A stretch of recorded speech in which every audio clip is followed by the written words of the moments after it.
This video contains bright lights, loud sounds, and spoilers, and all three are equally scary, so be warned. I've been playing a lot of Zelda lately, and recording it to make myself accountable to my poor hard drive to make content about it. And after running around the world, tinkering with reasonable physics concepts, and talking with locals,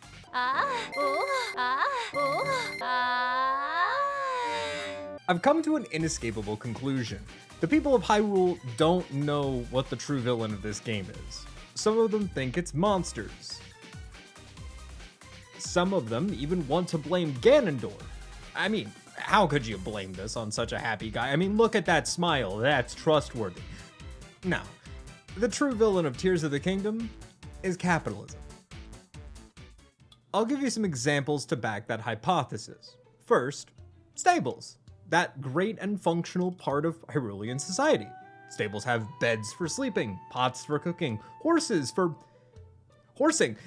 Beetle is there, but those aspects just mask the stench of capitalism. No, the main issue that I have with the stables is the pony points reward system.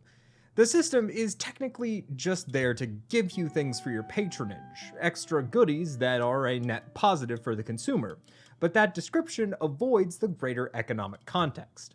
You see, loyalty points programs were made popular. No, don't worry. I'm not going to read an entire Wikipedia article. That'd be psychotic. But my point is that loyalty points programs at their core are a form of marketing. They operate by creating a sunk cost fallacy, breeding loyalty without taking any market action like price lowering. Now, this may not immediately sound evil to you, but you can thank American economics courses for that. But I do want to point out one last thing on this example. Where's the other stable company that all these unified stables are competing against? They're engaging in a relatively aggressive marketing tactic in a market that they already have monopolized.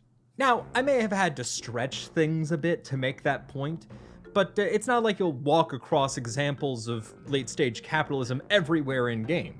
You won't stumble onto a Finance Bro podcast by the Cooking Pot. Physically abusive? You gotta endure. Or have a Yiga teach you a Gary V-esque scheme. I'll do 4. Again, I appreciate the offer for $400, but we just can't. No, $4. Oh, $4. Are you out of your fucking mind?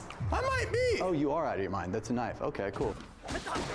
Or find a community where a corporation is bringing major societal and ecological harm to that community while the leadership of the corporation both ignores the consequences of the harm and uses the corporation's power to avoid change or repercussions via manipulating the local political structures. Oh wait, that last one does happen. We really should start breaking the brainwashing masks off of CEOs with hammers. Try it on your local CEO today. But there is one last point I want to make, and it goes back to the concepts of advertising and marketing. All over Hyrule, you'll find our friend Addison. Addison has been tasked by Hudson of Hudson Construction to put up advertisement signs, and it's your job to put as much wood as you physically can underneath the sign. At least, that's how I did it. With these signs, we again run into the issue of marketing with no competition. Hudson Construction is the only game in town. Hell, they even have all the government contracts too. All the Skyview towers and supply piles are built by Hudson Construction. But there's a case to be made that marketing via advertisement isn't simply for the goal of fighting in a marketplace. It can also serve to bring your name to customers' minds, and that is technically correct, but I do have one last question. What does that sign say? The one next to the large pile of building materials. Oh, it's an advertisement for Hudson Construction, you say? But that is a small sign, much smaller than Addison's very large sign. If only there was a large Hudson Construction logo somewhere else on the pile, say, the backs of all of them. But that also begs the question, how many of those supply piles with the logos are there? I mean, well, you got that one, and those 2, and these 4, the others. But let's just ignore all of that, and let Hudson, the small business tyrant, force Addison to put up like 80 more signs, because otherwise, no one would even know that his company even exists. In closing, I simply posit this thought. The people of Hyrule need to shed the burden of capitalism before it's too late.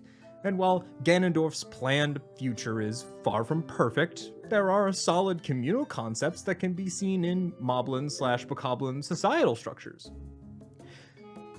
But not those concepts. Look, all I'm saying is that the proletariat should take advantage of the chaos during the upheaval and break up the monopolies to secure a better future for all the people of Hyrule. So rise up, Addison. You have nothing to lose but your chains. God damn it, Addison.